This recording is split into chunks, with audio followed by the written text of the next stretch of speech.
আমার নবীকে বাদশা বলা যাবে না। কি বলা যাবে না? বাদশাহ। তখন উনি কোরআন শরীফের আয়াত বলেছেন, আল্লাহ নাকি বলেছে ইন্না বাদশা রব্বিকা লাশাদীদ। ইন্না বাদশা রব্বিকা, তো বাদশা কে? বাদশা শুধু আল্লাহ। কোরআনের তাফসীর করতেছেন হুজুর। এটা হচ্ছে বা প শিন, বা তোয়া জবর বাত, শিন জবর শা, বাদশা। বাদশা মানি পকড়াও, মানে আল্লাহ যখন কাউকে ধরেন তো আল্লাহর ধরা থেকে বাঁচার কোনো উপায় নাই। লাশাদীদ, বড় কঠোরতার সাথে আল্লাহ পাকড়াও করেন। কই পাকড়াও করা আর কই বাদশা, কত বড় মুফাসসির দেখেন। মানুষকে ধোঁকা দিতে দিতে আবার মানুষ কতগুলা বসে ঠিক করে চিল্লানি মারে। এমনিতে ঘুমের মধ্যে থাকে, হঠাৎ করে উঠে ঠিক বলে চিল্লানি। আদা মানুষের ইমানও থাকে না, ঠিক বললে ইমান থাকবে?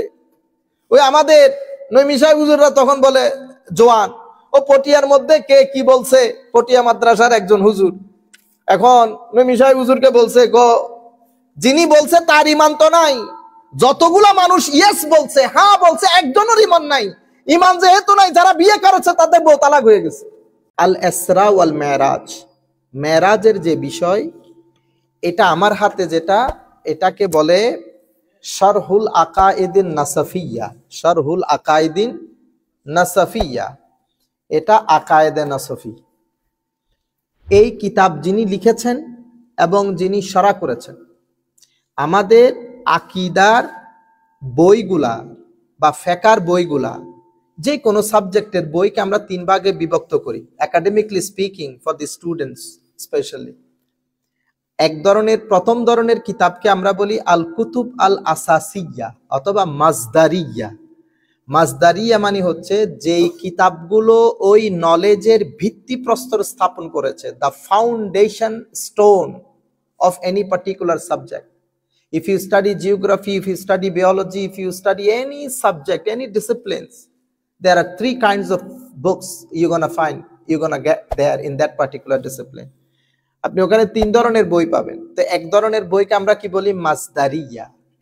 আসাসিয়া, আসাসিয়া মানে যেই কিতাবগুলো ওই নলেজের ভিত্তিপ্রস্তর স্থাপন করেছে, ফাউন্ডেশন স্থাপন করেছে। এরপরে দ্বিতীয় ক্যাটাগরির কিতাবকে আমরা, প্রথমে তো আল কুতুব আল মাজদারিয়া, এরপরে দ্বিতীয় প্রকারের কিতাব আসে আল কুতুব আল মারজাইয়া।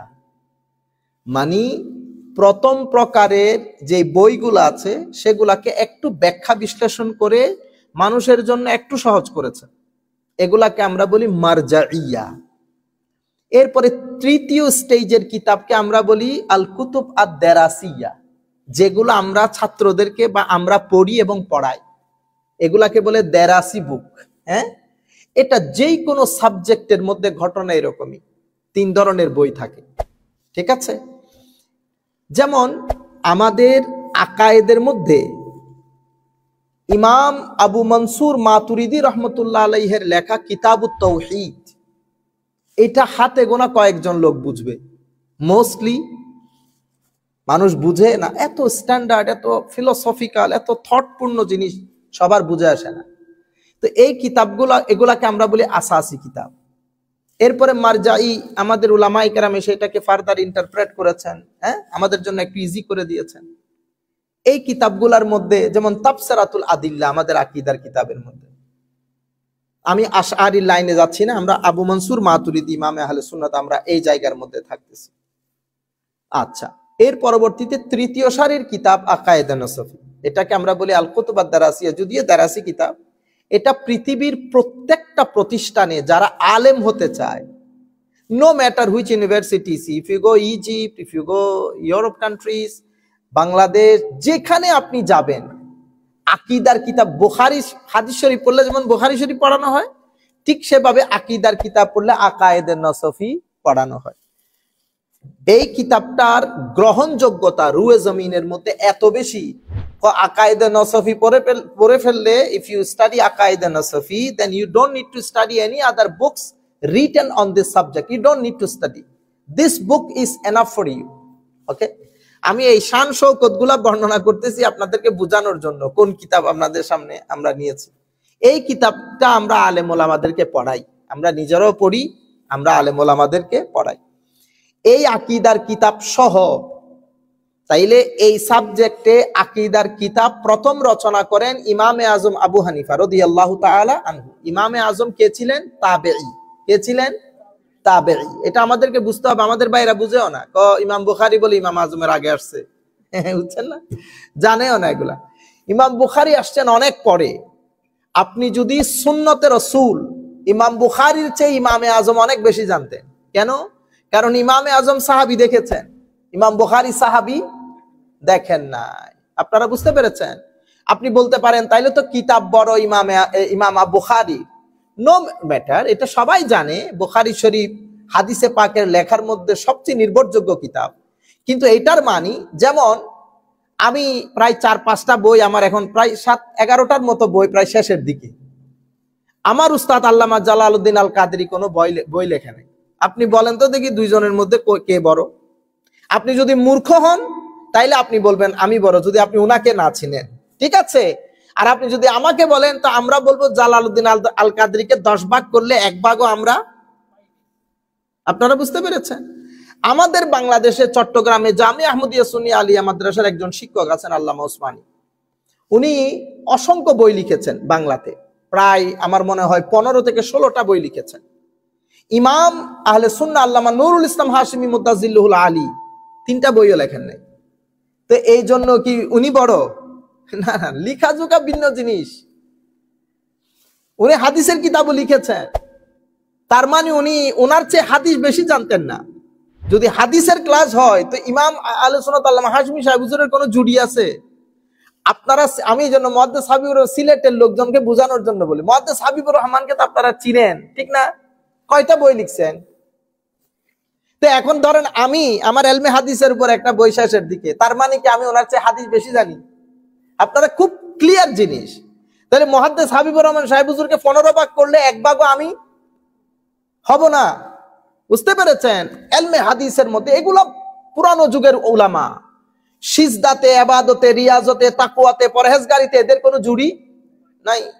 আমরা হয়তো এটা বেশি করি, ওনারা এটা করতে পারেন না, তার মানে এটা এলমের কিনা আলামত না। আল্লাহ রাব্বুল আলামিন ওনাদেরকে যেটা দিয়েছেন সেটা আমাদেরকে দেয় নাই। আপনারা জিনিসটা বুঝতে পারতেছেন তো?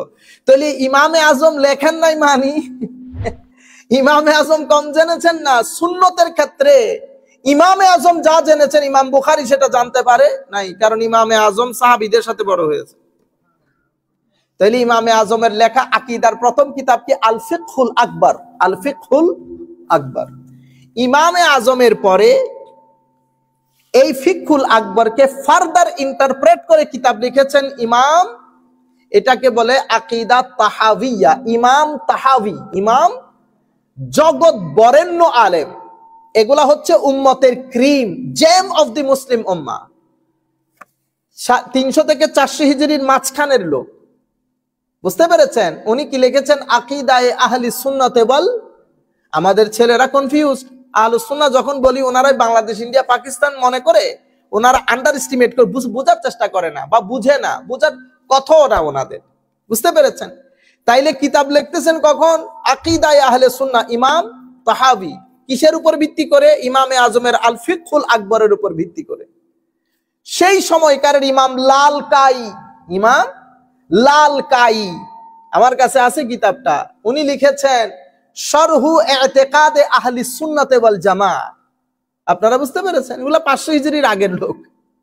আচ্ছা, আমি লালকাইয়ের কাছে না যাই, আমি শুধুমাত্র এই লাইন আপটা আপনাদেরকে বুঝাই। তাইলে ইমাম তাহাবি পর্যন্ত এসেছে।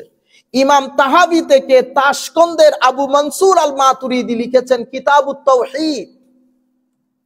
কিতাবুত তাওহীদটা এটা ফার্দার ডেভেলপ করে, এখানে মাঝখানে আরো অনেক কিতাব আছে, আমি ওগুলার নাম বলতেছি না, ছাত্ররা ওগুলা ক্লাসের মধ্যে হলে ভিন্ন জিনিস।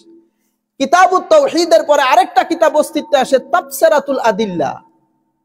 তাফসিরাতুল আদিল্লার পরে ইমাম তাফতাজানি, তাফসিরাতুল আদিল্লার পরে ইমাম, এই যে আকায়েদে নাসফি, ইমাম নাসফি 5-6 পৃষ্ঠার একটা কিতাব লিখেন। রুয়ে জমিনের মধ্যে এই কিতাব সবচেয়ে বেশি গ্রহণযোগ্য হয়। বাকি সবগুলাকে এক পাশে রেখে আকায়েদে নাসফি আকীদার ক্ষেত্রে সবচেয়ে বেশি গ্রহণযোগ্য হয়। এবং আকীদায়ে নাসফির শরা লিখেছেন, ব্যাখ্যা গ্রন্থ লিখেছেন মূল কিতাব যদি আমি আপনাদেরকে মূল কিতাবের কথা বলি তো মূল কিতাব হবে 4 থেকে 4 পৃষ্ঠা ধরেন, সেই 4 পৃষ্ঠা কিতাবের সরা হচ্ছে এটা, বুঝতে পেরেছেন? এবং অসংখ্য ব্যাখ্যা গ্রন্থ রচিত হয়েছে, নিব্রাস থেকে শুরু করে অসংখ্য ব্যাখ্যা গ্রন্থ। সেই ব্যাখ্যা গ্রন্থের মধ্যে সবচেয়ে the most accepted books of commentary on ইমাম নাসফিস আকায়েদে নাসফি, দিস ইজ ইমাম তাফতাজানি's book শারহ আকায়েদে নাসফি, রিটেন বাই ইমাম তাফতাজানি। তাহলে সমস্ত আকীদার কিতাবের মধ্যে যা কিছু আছে এখানেও সেটা আছে। তো এখানে ইমাম নাসফি যখন আহলুস সুন্নাহ ওয়াল জামাতের আকীদা লিপিবদ্ধ করছেন তখন উনি কি লিখেছেন? আল কালাম ফি মেরাজিহি সাল্লাল্লাহু আলাইহি ওয়াসাল্লাম, হুজুর সাল্লাল্লাহু আলাইহি ওয়াসাল্লামের মেরাজের বর্ণনা। আপনারা বুঝতে পেরেছেন এতটুকু? তাইলে পুরো উম্মতে মুসলিমার লাইন আপ ক্লিয়ার হয়ে গেছে না? আচ্ছা, কি লিখেছেন?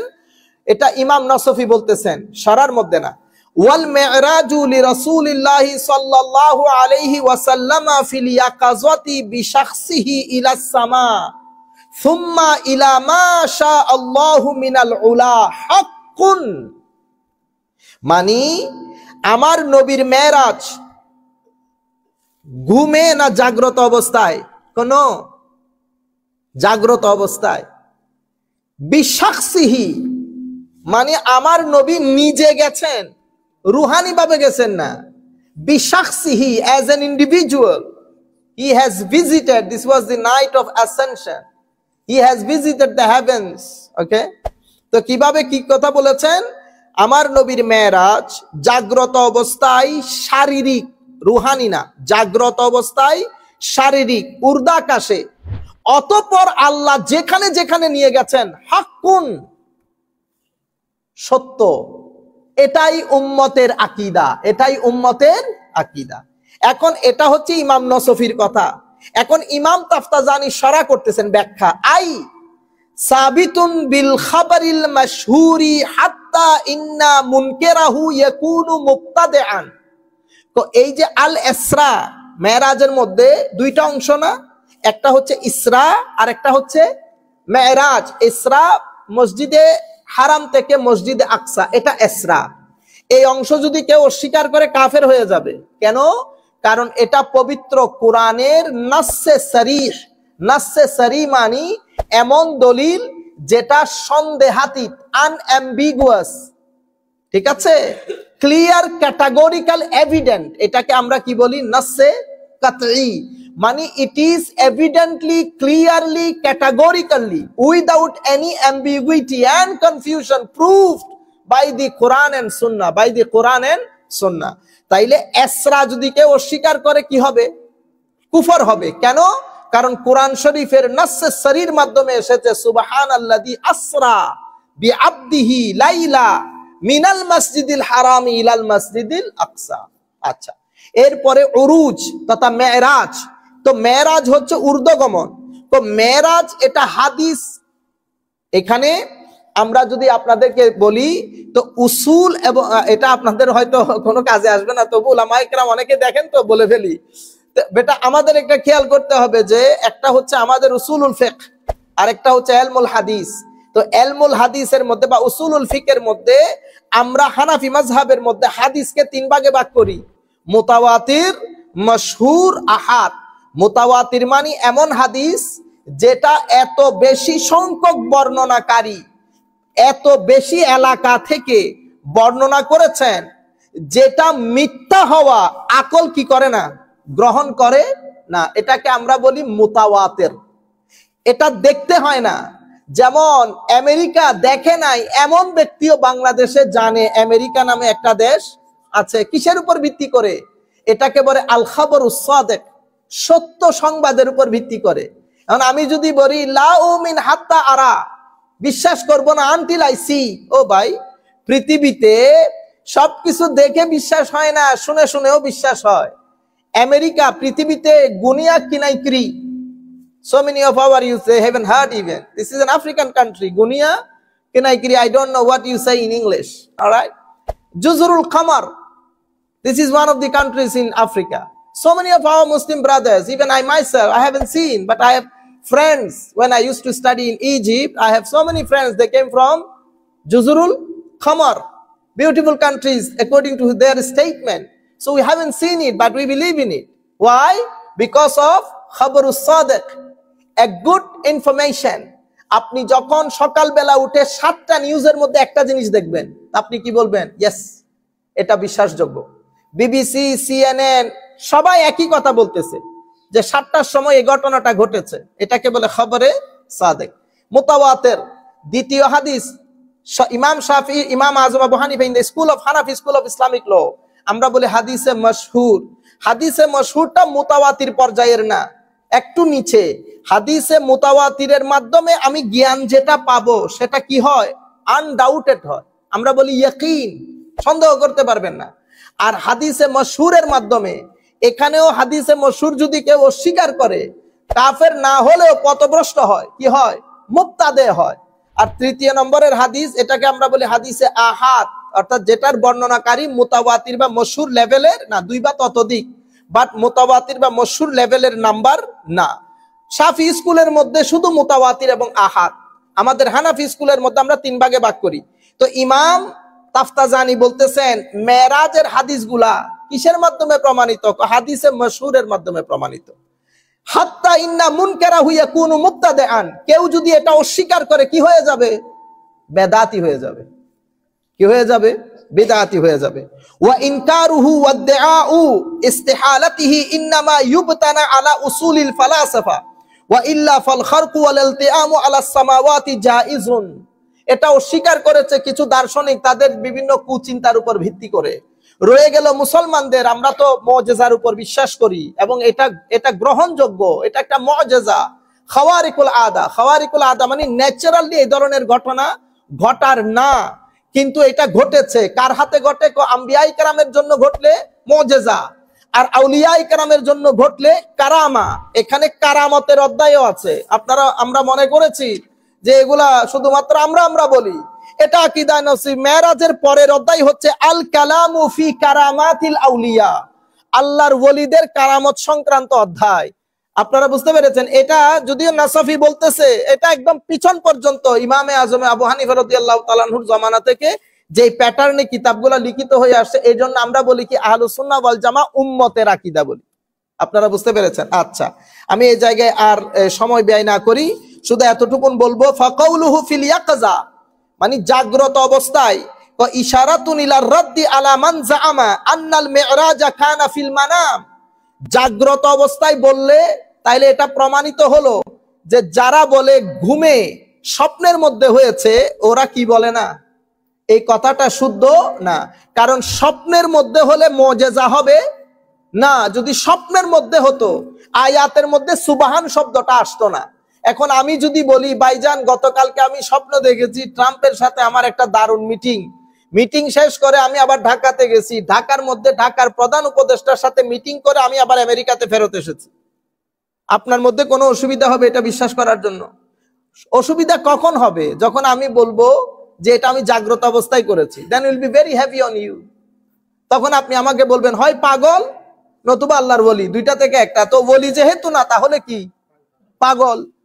আপনি তো এটা নিয়ে কনফিউজড হচ্ছেন না, কিন্তু আমি যদি বলি আমি স্বপ্নে দেখেছি, তাহলে তো কোনো অসুবিধা নাই। আমার ঠিক বুঝে আসে না, উলামায়ে কেরাম যারা স্বপ্ন নিয়ে টানাটানি করেন, এটা বোঝার জন্য ইউনিভার্সিটিতে পড়তে হয়। বুঝতে পেরেছেন এটা সমস্যা কোথায়? আমি কারণ নিয়ত নিয়ে সন্দেহ করতেছি না, পুরানো যুগের উলামায়ে কেরাম নিয়ত। আমাদের গুলা সমস্যা কি? আমাদের গুলা শানের সালতকে কি করতে পারে না, সহ্য করতে। আমি এই জন্য এগুলো চয়েস করেছি। আজকে এক ভদ্রলোক গানের কথা ঠিক করে দিচ্ছেন আরেকজনকে, ঠিক আছে? আমার নবীকে বাদশা বলা যাবে না। কি বলা যাবে না? বাদশা। তখন উনি কোরআন শরীফের আয়াত বলেছেন, আল্লাহ নাকি বলেছে ইন্না বাদশা রব্বিকা লাশাদীদ। ইন্না বাদশা রব্বিকা, তো বাদশা কে? বাদশা শুধু আল্লাহ। কোরআনের তাফসীর করতেছেন হুজুর। এটা হচ্ছে বা প শিন, বা তোয়া জবর বাত, শিন জবর শা, বাদশা। বাদশা মানি পকড়াও, মানে আল্লাহ যখন কাউকে ধরেন তো আল্লাহর ধরা থেকে বাঁচার কোনো উপায় নাই। লাশাদীদ, বড় কঠোরতার সাথে আল্লাহ পাকড়াও করেন। কই পাকড়াও করা আর কই বাদশা, কত বড় মুফাসসির দেখেন। মানুষকে ধোঁকা দিতে দিতে আবার মানুষ কতগুলা বসে ঠিক করে চিল্লানি মারে। এমনিতে ঘুমের মধ্যে থাকে, হঠাৎ করে উঠে ঠিক বলে চিল্লানি। আধা মানুষের ইমানও থাকে না, ঠিক বললে ইমান থাকবে? ওই আমাদের নৈমি সাহেব হুজুররা তখন বলে জোয়ান, ও পটিয়ার মধ্যে কে কি বলছে, পটিয়া মাদ্রাসার একজন হুজুর এখন নৈমি সাহেব হুজুরকে বলছে, গো যিনি বলছে তার ইমান তো নাই, যতগুলা মানুষ ইয়েস বলছে, হ্যাঁ বলছে, একজনের ইমান নাই। ইমান যেহেতু নাই, যারা বিয়ে করেছে তাদের বউ তালাক হয়ে গেছে। পুরা পটিয়া চন্দনায় এলাকার মধ্যে মানুষ পাগলের বউ তালাক হয়ে গেছে, মানে বুঝতেছেন আপনার ইমানই চলে গেছে। এর পরবর্তীতে হুজুরকে ডেকে ওখানে আবার লম্বা ঘটনা, তার পর্যন্ত তওবা করতে হয়েছে। তওবা না করলে বউ ফেরত পাবে না, আপনি বাবার সম্পত্তি থেকে বঞ্চিত হচ্ছেন। আপনারা বুঝতে পেরেছেন? শুধু ঠিক মেরে দিলে হবে না, আরেকজন ঠিক করে দিচ্ছে, একজন আরেকজন, এগুলো আমি বুঝি না, মানে রাজনীতি। বুঝতে পেরেছেন? এই তুমি এই কথা আর বলিও না, এটা রসুলের শানে যায় না। ও বেটা, রসুলের শানে বিয়াদবি করলে ইমান থাকেনি? তো তুমি যদি এটা ঠিক করে দাও তো ইমান কি ফেরত আসবে? এই ওয়েতে ঠিক করে তুমি এগুলা বলিও না, এগুলা আল্লাহ রসুলের শানে। আরে বেটা, আল্লাহ রসুলের শানে না গেলে ইমান নষ্ট হয়ে যায়। আপনারা বুঝতে পেরেছেন? এখানে তো আপনি টেস্ট করতে পারবেন না, এটা কোনো ওলি না, এটা নবী। এখানে আকীদা, ঈমান সবকিছু এই জায়গায়। আপনারা বুঝতে পেরেছেন? এক ভদ্রলোক শুধু বলেছেন, ইদিলিয়া মুহাম্মদ, এ মুহাম্মদ সাল্লাল্লাহু আলাইহি ওয়াসাল্লাম, আপনি সুবিচার করেন। এতটুকুনের মধ্যে আমার নবী বলছেন, এর উদর থেকে কিয়ামত পর্যন্ত কিছু মানুষ আসবে, তাদের নামাজ, তাসবিহ, তাহলিল সবকিছু থাকার পরে দিন থেকে এত দূরে চলে যাবে যেভাবে তীর ধনুক থেকে দূরে চলে যায়। আপনারা বুঝতে পেরেছেন? তাহলে ইয়াকজাতান, জাগ্রত অবস্থায়, এটার মধ্যে কি আছে?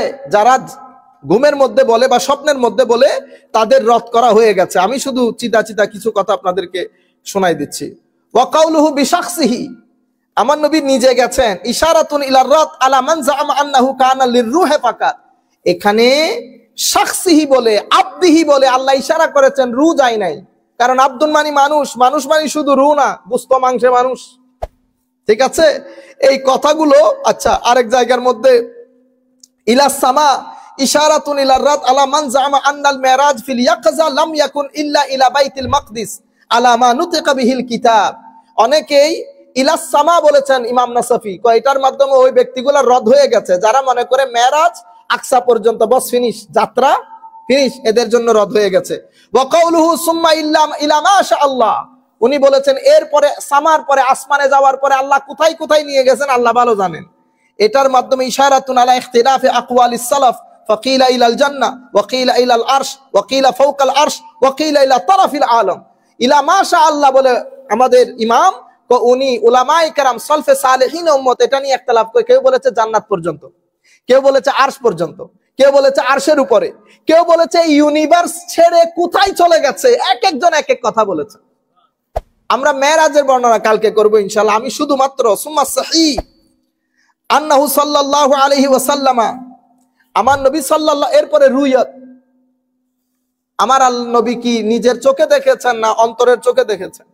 দেখানি হয়েছে। কিভাবে দেখেছে? আমার আল্লাহ ভালো, কারণ ঘটনা তো এখানে ঘটে নাই। It didn't happen. It didn't occur in this natural world. It is happen in the metaphysical world, which is metaphysics.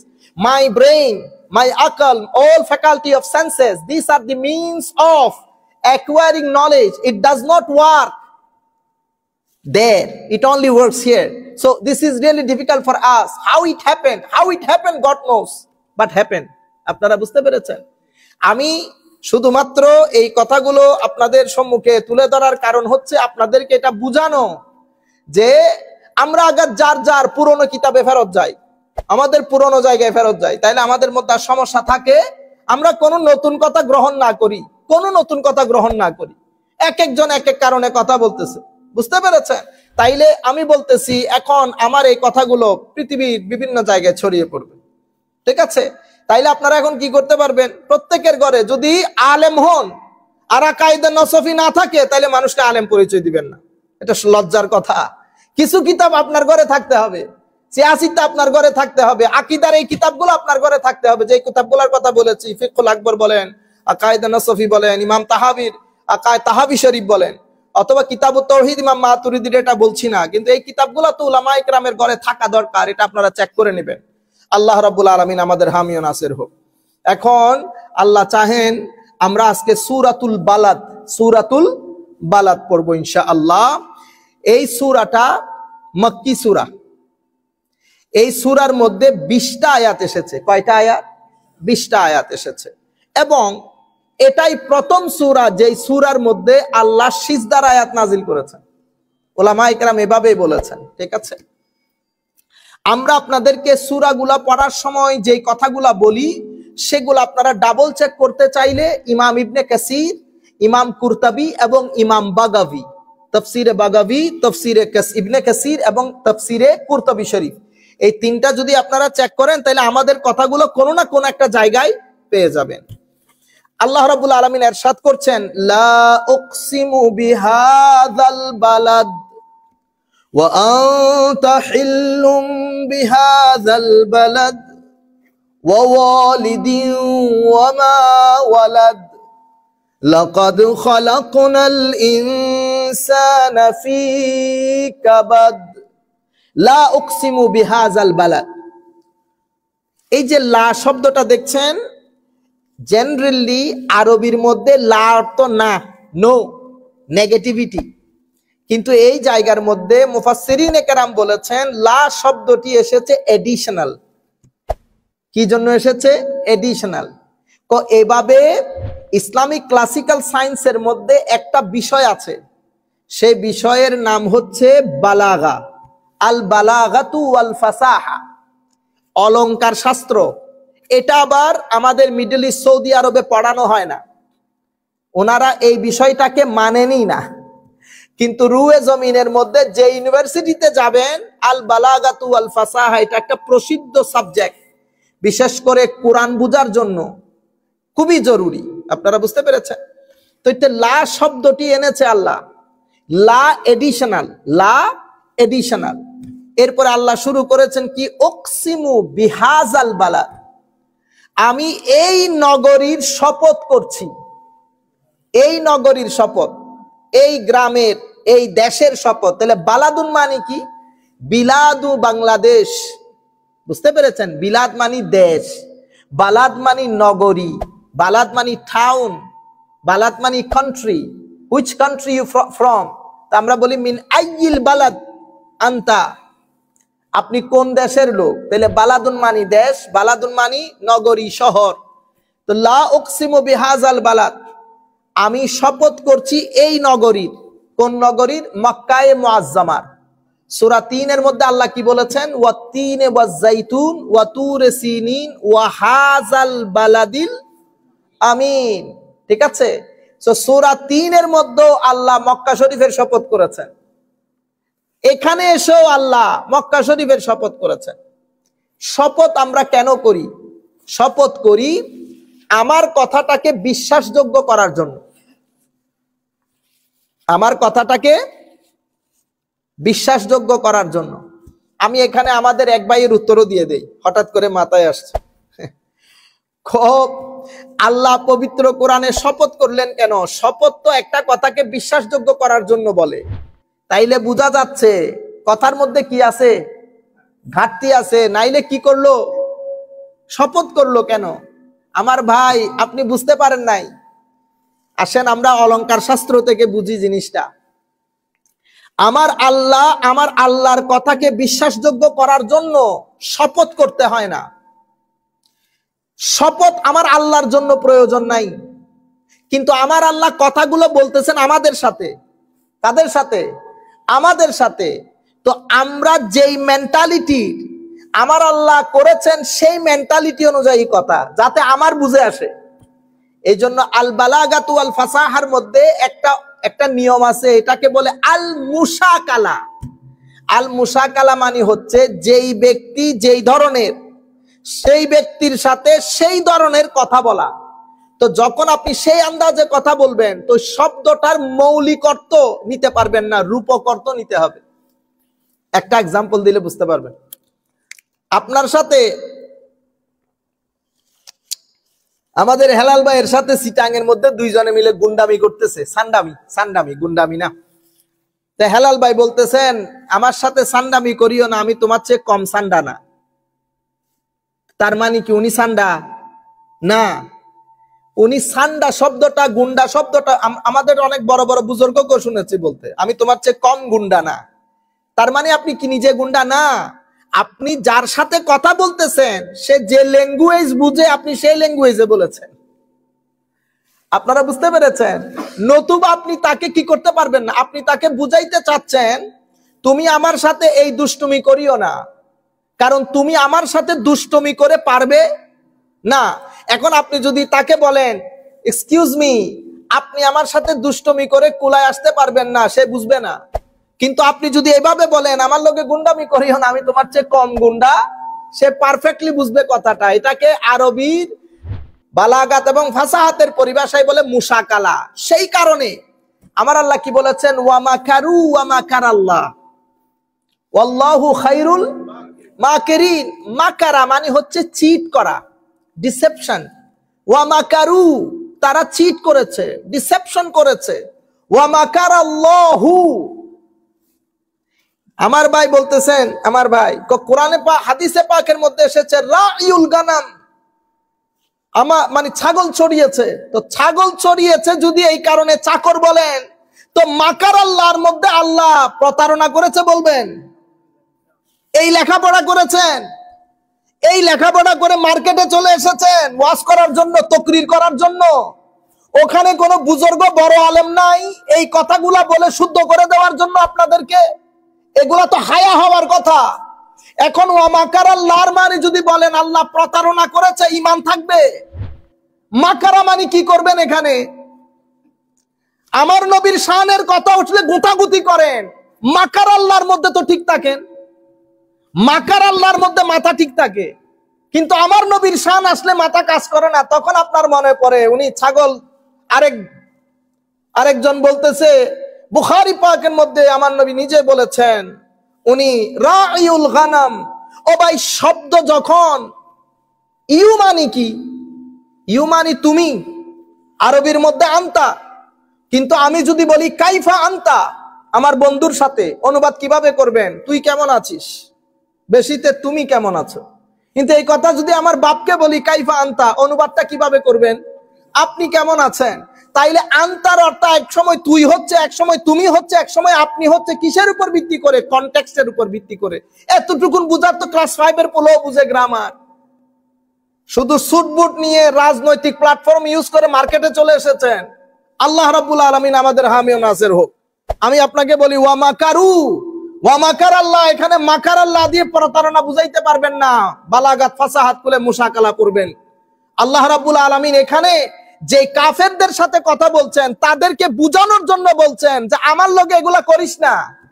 আমি যতটুকুন যাইতে পারবো তুই ততটুকুন যাইতে পারবি না। বুঝতে পেরেছেন? তখন আমরা কি বলি? ওয়া মাকারু, তারা প্রতারণা করেছে। ওয়া মাকার আল্লাহ, আল্লাহ রাব্বুল আলামিন ওয়েল প্ল্যানার। শব্দ চেঞ্জ হয়ে গেছে না?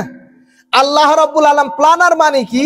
যিনি পরিকল্পনা করেন। ওয়া মাকার আল্লাহ, আল্লাহ পরিকল্পনা করেন। মাকারা শব্দটা পরিকল্পনায় রূপ নিয়েছে। কেন? কারণ এখানে যদি প্রতারণা ব্যবহার করি আমার আল্লাহর শানে রুবুবিয়ত উলুহিয়তের সাথে যাবে না। এটা ভালো বান্দাদের অবস্থা। বান্দা যদি বেয়াদব হয়, উম্মত যদি বেয়াদব হয়, তো দাড়ি টুপি, বুঝতে পেরেছেন? দাড়ি টুপি তো সবাই পরে আজকাল। ইন্না লিল্লাহি ওয়া ইন্না, একটা প্রাণী কোন জায়গার একজন আলেম মানে সাহস করে বলতেছে না বেটা এই বিয়াদবি বন্ধ কর। কারণ কি? সবার স্বার্থ জড়িত। রাজনীতির মাঠ গরম করার জন্য সবাই মিলে আমরা ঐক্য করব। তো তোমাদের পূর্ববর্তী বুজুর্গানে দিন যে কিতাবগুলো লিখেছে সেগুলা তুলে সমুদ্রে নিক্ষেপ করো। আপনারা বুঝতে পেরেছেন? শানের সালতে বিয়াদবি করে আবার কিসের ঐক্য? আপনারা বুঝতে পেরেছেন? আল্লাহ রাব্বুল আলামিন আমাদের হামি ও নাসির হোক। লা উকসিমু বিহাযাল বালাদ। সেই কারণে আমাদেরকে বোঝানোর জন্য আমার আল্লাহ বলতেছেন কসম করতেছি বিহাযাল বালাদ, এই গ্রামের, এই নগরীর, এই দেশের। ওয়া আনতা হিল্লুম বিহাযাল বালাদ। হায় হায় হায়, ওয়া আনতা হিল্লুম বিহাযাল বালাদ, এটার একটা অর্থ হচ্ছে হায় হায়, ওয়া আনতা হিল্লুম বিহাযাল বালাদ, আপনার ওই নগরীতে যত প্রতিবন্ধকতা আছে সব দূরীভূত হয়ে গেছে। কোনো প্রতিবন্ধকতা ওই নগরীতে নাই। কিরকম প্রতিবন্ধকতা? হেরেমে পাকের মধ্যে সব কাজ করা যায় না। হত্যা করা যায় না, ইভেন একটা ছোট পোকাও কি করা যায় না, কিল করা যায় না। কিন্তু ইয়া রাসূলুল্লাহ সাল্লাল্লাহু আলাইহি ওয়াসাল্লাম আপনি এক্সেপশনাল, আপনি ওখানে যা মন চাই করতে পারবেন। সেই কারণে ইবনুল খাতল নামে এক বেয়াদব কাবা শরীফের গিলাফ ধরে লটকে ছিল। আমার নবী বলেছেন ইবনে খাতল বেয়াদবকে যেখানে পাবি হত্যা করবি, যদি সে কাবার গিলাফ ধরে লটকেও থাকে সেখানেও তাকে হত্যা করবি। কিসের কারণে? গোস্তাখির কারণে। একটা হচ্ছে না মানা, আরেকটা হচ্ছে বেয়াদবি করা। আমার নবী সাল্লাল্লাহু আলাইহি ওয়াসাল্লাম এই ইবনু খাতল বেয়াদবকে বলেছে কাবার গিলাফ ধরে লটকে থাকলেও সেখানে মারবি। সেই পরিমাণ অ্যাবিউজ করেছে আমার নবীকে, সেই পরিমাণ ফিতনা ফাসাদ করেছে। কোন বলে করেছে? কারণ আমার আল্লাহ ঘোষণা করেছেন ওয়া আনতা হিল্লুম বিহাযাল বালাদ হাবিব তাসনাউ ফীহি মা তুরিদু মিনাল কাতলি ওয়াল আসরি লাইসা আলাইকা মা আলান নাসি ফীহি মিনাল ইসম। অন্যান্য মানুষের জন্য যেটা প্রযোজ্য সেটা আপনার জন্য প্রযোজ্য নয়। এটা এক তাফসীর। উলামায়ে কেরাম বলতেছেন এটা আরেক তাফসীর হচ্ছে আমি এই নগরীর শপথ করছি কারণ এই নগরীতে আপনি জন্মগ্রহণ করেছেন এবং এই নগরীতে আপনি বসবাস করেন। Because you born in this country and you live in this country. That's why Allah subhanahu wa ta'ala is swearing of this land, this particular land, holy land. আপনারা বুঝতে পেরেছেন? ওয়া আনতা মুকিমুন ফীহি ওয়া হুয়া মাহাল্লুক। উলামায়ে কেরাম বলছেন যে আপনি এখানে মুকিম, মুকিম মানে আপনি ইনহ্যাবিটেন্ট অফ দিস ল্যান্ড, ঠিক আছে, আপনি থাকেন, বসবাস করেন ওই এলাকায়। ওয়া আনতা হিল্লুম বিহাযাল বালাদ। আচ্ছা, ওয়া ওয়ালিদিন ওয়া মা ওয়ালাদ। হায় হায়, আর কিসের শপথ করছেন? পিতার শপথ করছেন, বাবার। ওয়া মা ওয়ালাদ, সন্তানদের শপথ। আজীব বিষয় না? কোন পিতা কোন সন্তান? মুফাসসিরিনে কেরাম বলতেছেন, ইমাম মুজাহিদ, কাতাদা, দাহহাক, হাসান, আবু সালেহ সবাই বলতেছেন এখানে ওয়ালিদ মানে হযরত আদম আলাইহিস সালাম, ওয়া মা ওয়ালাদা মানে আদম সন্তান, সমস্ত আদম সন্তান, ভালো হোক মন্দ হোক সবাই, সবার শপথ করছেন আল্লাহ। কেন? তো কারণ হচ্ছে আল্লাহর সৃষ্টি জগতের মধ্যে মানুষের কোনো মেসাল নাই। মানুষকে আল্লাহ পরিস্থিতি ডেভেলপ করার, ইমপ্রুভ করার, গবেষণা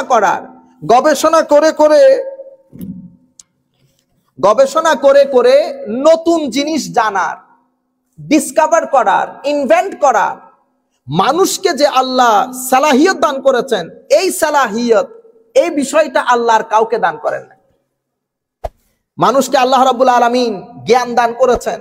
মানুষকে আল্লাহ রাব্বুল আলামিন এই জ্ঞানকে সমাজে প্রচার করার জন্য, দেখছেন না, মানুষ যখন কথা বলে মানুষের কথার মধ্যে ইলম ও হিকমতের জোয়ার উঠে, এবং মানুষ গবেষণা করতে করতে মানুষ এখন মানুষের হার্ট পর্যন্ত পৌঁছে গেছে। মানুষ গবেষণা করতে করতে ঘর, ফর এক্সাম্পল আমরা যে ঘরগুলোর মধ্যে থাকি, কাকও ঘর বানায়, কাকের ঘরও খুব সুন্দর, কিন্তু এটার মধ্যে কোনো ডেভেলপমেন্ট আসে নাই। কাক রিসার্চ করে ডেভেলপ করতে পারে নাই, কিন্তু মানুষ পেরেছে। মানুষের ঘরগুলা আর্কিটেকচারাল ডেভেলপমেন্ট হতে হতে হতে হতে আকাশে গিয়ে পৌঁছেছে। এই সব কিছুর কারণে মানুষের বিবেক, বুদ্ধি, চিন্তা, চেতনা, তারপরে জ্ঞান, বিজ্ঞান, সব কিছুর কারণে আল্লাহ আদম আলাইহিস সালাম এবং আদম সন্তানের শপথ করেছেন। এটা এক তাফসীর। অন্য তাফসীরের মধ্যে বলা হচ্ছে যে আদম আলাইহিস সালামের শপথ করেছেন, কিন্তু আদম সন্তানের মধ্যে সবার শপথ না, শুধু ভালো মানুষদের শপথ। কেন? যেগুলো মন্দ এগুলো তো কাল আনআম উলাইকা হুম বাল হুম আদাল উলাইকা হুমুল গাফিলুন, এরা তো চতুষ্পদ জন্তুর মতো। এদের শপথ আল্লাহ করেন নাই। আল্লাহ করেছেন আদম এবং আদম সন্তানদের মধ্যে যারা নেককার তাদের শপথ করেছেন। তৃতীয় তাফসীর, উলামায়ে কেরাম বলছেন এখানে ওয়া ওয়ালিদিন মানে আমার নবীর পিতামহ, পূর্বপুরুষ, বাপ দাদা সবার শপথ। ওয়া মা ওয়ালাদ, এবং আমার নবীর সমস্ত সন্তান সন্ততির শপথ। আপনারা বুঝতে পেরেছেন? আরেক তাফসীরে বলছে ওয়া ওয়ালিদ মানে আমার নবী, ওয়া মা ওয়ালাদ মানে আমার নবীর উম্মত। কেন? এক হাদিসের মধ্যে আমার নবী সাল্লাল্লাহু আলাইহি ওয়াসাল্লাম বলেছেন যে আমি আমার উম্মতের জন্য, বাপ ছেলের জন্য যেমন, আমি আমার উম্মতের জন্য তেমন। আও কামা ক্বালান নবী সাল্লাল্লাহু আলাইহি ওয়াসাল্লাম। এটার উপর ভিত্তি করে আমার আল্লাহ আমার নবী এবং নবীর উম্মতের শপথ করেছেন। তাইলে লা উকসিমু বিহাযাল বালাদ আমরা বুঝতে পেরেছি, ওয়া আনতা হিল্লুম বিহাযাল বালাদ এটাও বুঝতে পেরেছি, ওয়া ওয়ালিদিন ওয়া মা ওয়ালাদ এতটুকুও বুঝতে পেরেছি। এখন কসম শেষ করার পরে আমার আল্লাহ বলতেছেন লাকাদ খালাকনাল ইনসানা ফি কাবাদ। এটা হচ্ছে জবাবে কসম, মানে কসমটা কেন করলেন, কি বলতে চান আল্লাহ? সূরা লাইলের মধ্যে 11টা শপথ করেছেন। শপথ করার পরে আমার আল্লাহ কি বলেছেন? কদ আফলাহা মান যাক্কাহা, এটা আল্লাহর মেসেজ। এখানে শপথগুলা করার পরে আমার আল্লাহ মেসেজ কি দিয়েছেন? লাকাদ খালাকনাল ইনসানা ফি কাবাদ। কাবাদ মানে হচ্ছে কুওয়া, কাবাদ মানে সিদ্ধা, কাবাদ মানে হচ্ছে আমি ইনসানকে, মানুষকে, বনি আদমকে অসম্ভব শ্রম নির্ভর করেছি। মানুষ অনেক কষ্ট সংকুল পরিস্থিতি পাড়ি দিতে পারে। মানুষকে আল্লাহ সেই প্রকার ক্যাপাসিটি, এবিলিটি, এফিসিয়েন্সি এবং মওলাই করিম সমর্থ দিয়ে আল্লাহ সৃষ্টি করেছেন। মানুষ এমনিতে অনেক দুর্বল, কোনো সন্দেহ নাই, কিন্তু ফ্রম দ্য ডে ওয়ান, মায়ের পেটে যেদিন আমি প্রথম আসি সেদিনও আমি লাখ ব্রণকে পাশ কাটিয়ে ডানে বামে মেরে আমি কেমনে কেমনে মায়ের পেটের ওই ইয়ার ভিতরে ঢুকে গেছি, মায়ের সেকমে পাকের মধ্যে, এমব্রিওর মধ্যে ঢুকে গেছি লাখো জিনিসকে মেরে। সেই দিন থেকে আমার স্ট্রাগল শুরু। এরপরে আমার মায়ের পেটের স্ট্রাগল দেখেন, কি পরিমাণে স্ট্রাগল মায়ের পেটে করেছি। এরপরে মায়ের পেট থেকে বের হওয়ার স্ট্রাগল, এরপরে দুধ পান করে স্ট্রাগল, এরপরে কত ধরনের রোগ শোক, কতক্ষণ মাথা ব্যথা, কতক্ষণ পেট ব্যথা, কতক্ষণ রাতে ঘুমাইতে পারি, দিনে পারি না, দিনে পারি তো রাতে পারি না, ভিটামিন ডি শেষ, ভিটামিন এফ শেষ, কত কিছু। সমস্ত কষ্ট সংকুল পরিস্থিতি পারি দিতে দিতে দিতে মুফাসসিরিনে কেরাম লিখেছে মায়ের পেট থেকে শুরু করে বেড়ে ওঠার পরে মৃত্যু পর্যন্ত, মৃত্যুর কত মানে যাতনা।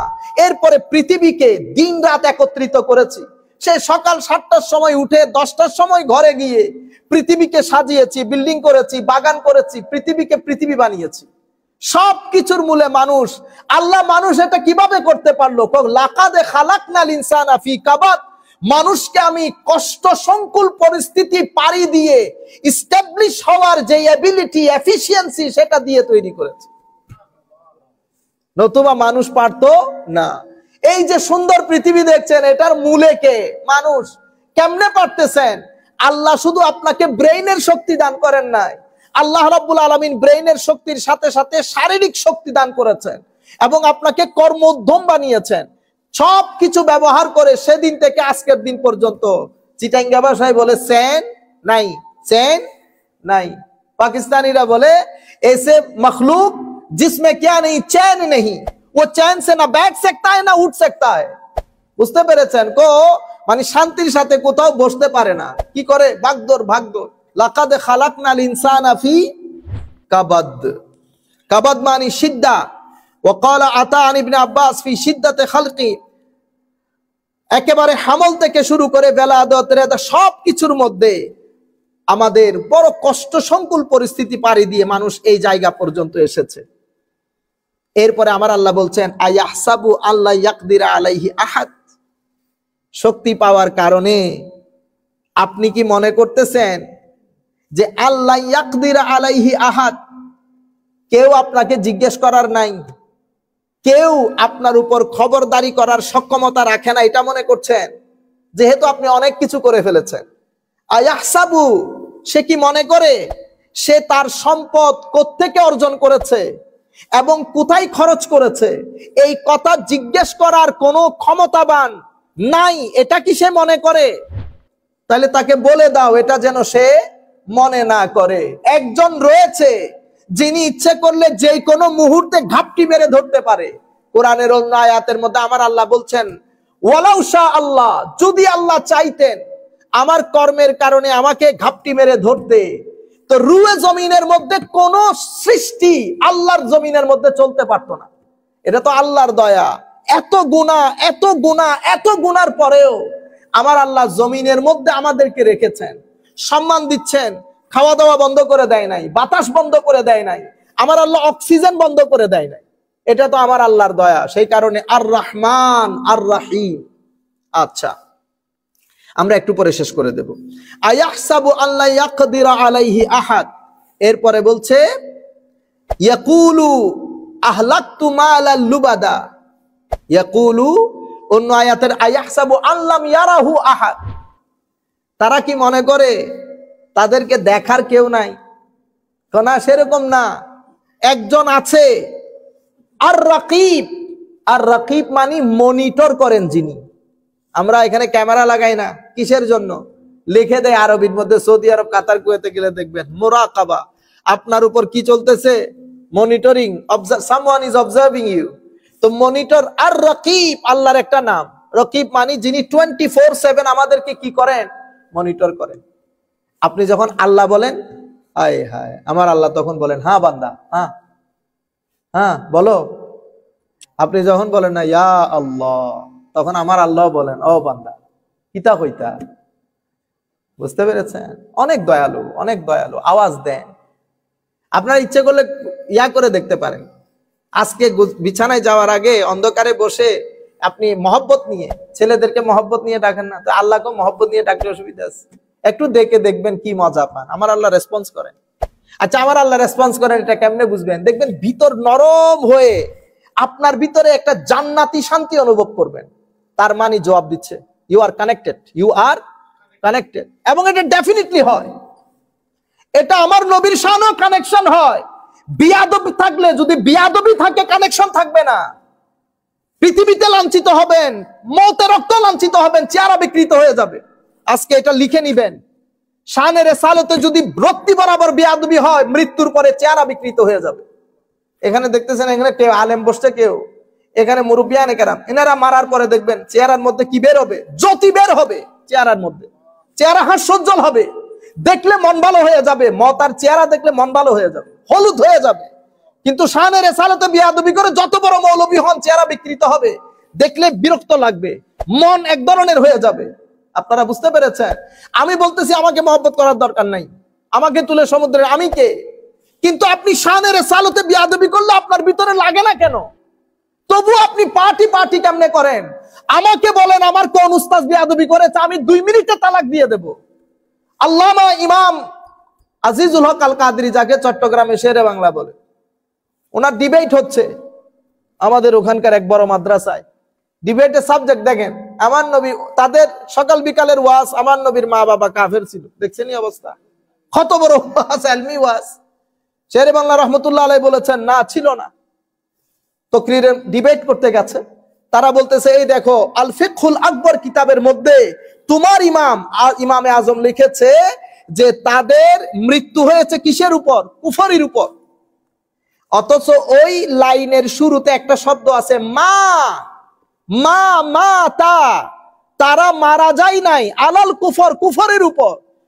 তো আমাদের ভাইয়েরা কত সুন্দর কাজ করেছে, কিছু পাবলিকেশন থেকে মা শব্দটি কেটে দিয়েছে। মা শব্দটা, হাজার মাজমা কিতাব খুলে দেখেতেছে এখানে মা নাই। শেরে বাংলা রহমতুল্লাহ আলাইহি বলতেছে এই কিতাব যদি আবু হানিফা লিখে থাকে, এই মুহূর্তে হানাফি মাযহাব ত্যাগ দিলাম, তালাক হানাফি মাযহাবকে। এশকে রাসূলের জজবা দেখতেছেন। যদি এই কিতাব, উনি বলতেছেন প্রথমে এই কিতাব আমার ইমাম লিখতে পারে না, যদি লিখে থাকে এই মুহূর্তে মাযহাবে হানাফি, তালাক দিয়ে দিলাম। পরে বলতেছে সময় দাও, আমি কিতাব কালেকশন করি। মিশর থেকে কিতাব নিয়ে গেছে, এখনো পর্যন্ত কিছু কিতাবের মধ্যে মা আছে, কিছু কিতাবের মধ্যে মা নাই। এগুলা টেকনিক। উম্মতে মুসলিমার কিছু কিতাব নিয়ে আমাদের ভাইগুলা খেলা খেলেছে। এই খেলা আমি কিছুদিন আগে, আমাদের উলামায়ে কেরামের ক্লাস হচ্ছে, বড় বড় আলেম, তো ওখানে আমাদের এই আকায়েদ এবং ইলমুল কালাম, কালাম শাস্ত্র, মূল কিতাবের মধ্যে এসেছে কিছু কিছু আলেম, কিছু কিছু আলেম ইলমুল কালাম স্টাডি করাকে গুনাহ বলেছেন। তাইলে এটাকে আরবিতে বললে কি হবে? ওয়াকালা বাদুল উলামা, বাদুল উলামা, কোন কোন আলেম। আর রয়ে গেল বেশিরভাগ, বেশিরভাগ বলেছে এটা অসম্ভব গুরুত্বপূর্ণ। এখন আপনি যখন বাদুনটা কেটে দিয়েছেন, তো কি হয়ে গেছে? ওয়াকালাল উলামা, আলেমগণ বলেছেন এটা কি গুনার কাজ। এখন আলেমরা কনফিউজ না, আমি বলতেছি এটা ভুল, তো আমি কেমনে বুঝতে পারলাম? কারণ আমি এই বিষয়ের ছাত্র, আমি তো কিতাব না পড়লো ডালগুলা দেখছি, তো আমি বলতেছি এখানে ভুল আছে। দেখি তোমাদের যাদের যাদের কাছে কিতাব আছে সবাই কিতাব খুলো। তো একজনে বাংলাদেশ থেকে আমার ছাত্র বলতেছে, মুহাদ্দিস এক মাদ্রাসার, বলতেছে হুজুর আমার কিতাবের মধ্যে তো ওয়াকালাল উলামা নাই, তো কি আছে? তো আমার কিতাবের মধ্যে আছে ওয়াকালা বাদুল উলামা, কোন কোন আলেম। তো আমরাও তো বলতেছি কোন কোন আলেম এটাকে কি বলে নাই জায়েজ। আপনি দেখতেছেন খেলাগুলা কেমনে খেলে, বাদুন কোথায় চলে গেছে, বাদুন কোথায় চলে গেছে। তো এগুলা সব জায়গায় হয়। আল্লাহ রাব্বুল আলামিন আমাদের হামি ও নাসির হোক। ইয়াকুলু আহলাকতু, আমরা শেষ করে দিচ্ছি, ইয়াকুলু আহলাকতু মালাল লুবাদা, সে বলে আমি আহলাকতু মালাল লুবাদা মানে মালান কাসীরা, আমি অনেক ধন সম্পদ খরচ করেছি। কে বলে? কেউ কেউ বলেছেন মুনাফিক সর্দার ওয়ালিদ বিন মুগীরা, কিন্তু হযরতে মুকাতিল বলছেন নুজিলাত ফিল হারিস ইবনে আমির ইবনে নওফল আজনাবা ফাস্তাফতান নবী সাল্লাল্লাহু আলাইহি ওয়াসাল্লাম ফাআমারাহু আই ইউকাফফারা ফাকালা লাকাদ যাহাবা মালি ফিল কাফফারাত ওয়ান নাফাকাত মুনযু দাখালতু ফি দ্বীনে মুহাম্মাদিন সাল্লাল্লাহু আলাইহি ওয়াসাল্লাম। কয় আয়াত নাজিল হয়েছে হারিস বিন আমির বিন নওফলের উপর, উনি কোন গুনাহ করেছেন, আমার নবীর কাছে ফতোয়া চেয়েছেন, আমার নবী কাফারা দিতে বলেছেন। এটা বলার পরে তার মেজাজ খারাপ হয়ে গেছে। দেখছেন নি কত বড় বুজুর্গ। তো মুহাম্মদ সাল্লাল্লাহু আলাইহি ইসলামের দ্বীন গ্রহণ করার পর থেকে এই সাদকা, এই টাকা ওই টাকা দিতে দিতে আমার ধন সম্পত্তি সব শেষ। ইয়াকুলু আহলাকতু মালাল লুবাদা, এই কথা বলার পরে এরপরে আমার আল্লাহ বলছেন আলাম নাজআল লাহু আইনাই, টাকা বেশি খরচ করে ফেলেছো, তুমি কোনোদিন আয়নার সামনে দাঁড়ায় চোখ দুইটা দেখো নাই? চোখ দুইটা তোমাকে কে দিয়েছে? আলাম নাজআল লাহু আইনাইন, আমি কি তোমাকে দুইটা চোখের ব্যবস্থা করি নাই? যেই চোখ দিয়ে তুমি পৃথিবী দেখো এবং তোমাকে যতগুলা নিয়ামত দিয়েছি, সেই নিয়ামতের মধ্যে অন্যতম নিয়ামত তোমার দুটি চোখ। তুমি একবার চিন্তা করে দেখো তো দেখি, এই চোখ দুটি যদি তোমার কাছে না থাকতো, তুমি তোমার 2-4 টাকার খবর নিলা, এত বড় নিয়ামত যে আমি তোমাকে দিয়ে রেখেছি 24/7, এমনও তো না যে 1 ঘন্টা দেখবেন 1 ঘন্টা দেখবেন না, এমনও তো না, 24/7 দিয়ে রেখেছি। আমি তো তোমাকে খোটা দেই নাই। তুমি 2-4 টাকা কারে দিছো না দিছো তুমি বলে ফেললা ইয়াকুলু আহলাকতু মালাল লুবাদা, অনেক টাকা খরচ করেছি। কই আমি তো বলতে চাই নাই। এবার আমি তোমাকে বলি, আমি সামান্য করে আলাম নাজআল লাহু আইনাই ওয়া লিসানা ওয়া শাফাতাইন, আমি ঠোঁট দেই নাই, আমি তোমাকে জিহ্বা দেই নাই? জিহ্বা এবং ঠোঁট, এই দুইটা জিনিস যদি তোমার ভিতরে না থাকতো, তোমার সৌন্দর্য হতো না, খেতে পারতা না, কথা বলতে পারতা না। আমি দিয়েছি, কিন্তু আমি হিসাব করি নাই তোমার সাথে যেভাবে তুমি হিসাব করতেছো। আমি একটা হাদিসে কুদসি পড়ে আজকে এখান থেকে শেষ করব। ওয়া হাদাইনাহুন নাজদাইন, শুধুমাত্র আমি যে তোমাকে ঠোঁট দিয়েছি এরকম না, আমি তোমার পরকালকে সুন্দর করার জন্য তোমাকে বিবেক বুদ্ধি দিয়ে শত শত লাখে লাখে আম্বিয়া পাঠাই। আমি তোমার সামনে দুটি রাস্তা পরিষ্কার করে দিয়েছি, একটা মঙ্গলের একটা অমঙ্গলের, একটা নেকির একটা গুনাহের, একটা বদ একটা ভালো, দুই রাস্তা আমি তোমার সম্মুখে পরিষ্কার করে দিয়েছি। কোরআন শরীফের অন্য আয়াতের মধ্যে আমার আল্লাহ বলছেন ইয়া আইয়ুহান নাস, আমার আল্লাহ বলছেন ইন্না খালাকনাল ইনসানা মিন নুতফাতিন আমশাজিন নাবতালি ফাজআলনাহু সামিআম বাসীরা ইন্না হাদাইনাহুস সাবিলা ইম্মা শাকিরা ওয়া ইম্মা কাফুরা। তোমাকে বিবেক দিলাম, বুদ্ধি দিলাম, সিঙ্গেল ড্রপ অফ ওয়াটার থেকে তোমাকে সৃষ্টি করার পরে তোমার শোনার শক্তি দিয়েছি, দেখার শক্তি দিয়েছি, তোমার সামনে রাস্তা পরিষ্কার করে দিয়েছি। এবার তোমার ইচ্ছা, ফামান শাআ ফালিয়ুমিন ওয়া মান শাআ ফালিয়াকফুর, তোমার ইচ্ছা করলে কৃতজ্ঞতা প্রকাশ করবা, আর তোমার ইচ্ছা না করলে অকৃতজ্ঞতা প্রকাশ করবা, সেটা তোমার উপর। আমি দেখতে চাই কে কৃতজ্ঞ কে অকৃতজ্ঞ। ওয়া হাদাইনাহুন নাজদাইন, ফালাকতাহামাল আকাবা থেকে আমরা পরে বলবো, শুধুমাত্র একটা হাদিসে কুদসি বলে শেষ করছি। ওয়াকাত রুবি আল হাফিজ ইবনে আসাকির ফি তারজমাতে আবি রাবিআ আদ-দিমাশকি আন মাকহুল قال قال النبي صلى الله عليه وسلم يقول الله تعالى, আমার আল্লাহ ইরশাদ করছেন ইয়া ইবনা আদম قد انعمت عليك نعما عظاما لا تحصي عددها ولا تطيق شكرها। হে বনি আদম, তোমাকে এত এত নিয়ামত দিয়েছি, এত এত নিয়ামত দিয়েছি, তুমি গুনতে বসলেও শেষ করতে পারবে না, শুকর আদায় করলেও করতে পারবা না। এরপরে বলছেন ওয়া ইন্না মিম্মা আনআমতু আলাইকা আন জাআলতা লাকা আইনাইন তানজুরু বিহিমা, যে নিয়ামতগুলো তোমাকে দান করেছি তার মধ্যে দুই চোখ অন্যতম, যেগুলা দিয়ে তুমি দেখো, যেগুলা দিয়ে তুমি দেখো। ওয়া জাআলতু লাহুমা গিতা ফানজুর বিআইনাইকা ইলা মা আহলালতু লাকা ওয়া ইন রাআইতা মা হাররামতু আলাইকা ফাতবাক আলাইহিমা গিতাআহুমা। সুতরাং শুধু চোখ দান করি নাই, চোখকে সংরক্ষণ করার জন্য আমি একটা ঢালের ব্যবস্থা করেছি। সুতরাং আমি চাইবো তুমি আমার এই দুই চোখ হালালের মধ্যে ব্যবহার করবা, হারামের জন্য নয়। তুমি যদি হারামের মধ্যে ব্যবহার করো তো যে প্রোটেকশন তোমাকে দান করেছি সেটা কি হয়ে যাবে? আনপ্রোটেক্টেড হয়ে যাবে। এর পরবর্তীতে আমি তোমাকে লিসান দান করেছি, জবান দান করেছি, জিহ্বা দান করেছি, এবং সেই জিহ্বা সংরক্ষণের জন্য গিলাফ দান করেছি, এনভেলপ করে রাখার জন্য। সুতরাং চেষ্টা করবা যা আমি হুকুম দিয়েছি তা বলবা, হালাল কথা, আর কোনো কিছু না থাকলে চুপ করে থাকবা। তবে আল্লাহ রসুল অসন্তুষ্ট হয় এই ধরনের কোনো কথা বলবেন না। এই জন্য আমার নবী হাদিসে পাকের মধ্যে বলছেন, মান কানা ইউমিনু বিল্লাহি ওয়াল ইয়াউমিল আখির, যারা বিশ্বাস করে তারা মুমিন, তারা যেন ভালো কথা বলে। ফালিয়াকুল খায়রান আও লিয়াসমুত, যদি ভালো কথা না থাকে তারা যেন চুপ করে থাকে, তারা যেন চুপ করে থাকে। চুপ থাকার ফজিলত অনেক বেশি। চুপ থাকার মাধ্যমে তাকওয়া পরহেজগার অর্জিত হয়, চুপ থাকার মাধ্যমে গুনাহ থেকে বাঁচা যায়, চুপ থাকার মাধ্যমে আল্লাহ সন্তুষ্ট হয়, চুপ থাকার মাধ্যমে নবী সন্তুষ্ট হয়, চুপ থাকার মাধ্যমে মানুষে মানুষের বন্ধুত্ব। আপনি যত কম কথা বলতে পারবেন, বেশি কথা বলবেন, মিথ্যা কথা বলতে হবে। যারা বেশি কথা বলে মিথ্যা বেশি বলতে হয় এবং গীবতও বেশি করতে হয়। আমাদের ঘরের মধ্যে আমাদের মা বোনেরা মোবাইলের উপর থাকে না, বাংলাদেশে কি করে বলেন তো দেখি? 95% গীবত করে। তখন আপনি বলেন, হুজুর আমরা তো অনেক দিন ধরে নামাজ পড়তেছি, কই নামাজে তো কোনো ফায়দা হয় না। আপনার নামাজের সওয়াব গুলো কাটাকাটি গীবত দিয়ে করে ফেলেন, সেই জন্য সওয়াব পান না। আপনি এক সপ্তাহ কথা বন্ধ রাখেন, দেখবেন অনেক মজা পাবেন। সিজদার মজা আছে, রুকুর মজা আছে। আপনি যেমন তরকারির মধ্যে মজা পান, স্বাদ পান, বিরিয়ানির স্বাদ, সেভাবে রুকু অনেক স্বাদযুক্ত, সিজদা অনেক স্বাদযুক্ত। স্বাদ আপনার কাছে আসতেছে না যেহেতু তরকারি মজা হয় নাই, তরকারি মজা হয় নাই। আমরা আর কথা দীর্ঘায়িত না করি। আর আল্লাহ রাব্বুল আলামিনের দরবারে লক্ষ কোটি শুকরিয়া। আপনারা অনেক মানুষ বসেছেন, নাবিদ আপনারা অনেক মানুষ বসেছেন, মাশাআল্লাহ। আল্লাহ রাব্বুল আলামিন আপনাদেরকে জাযায়ে খের দান করুক।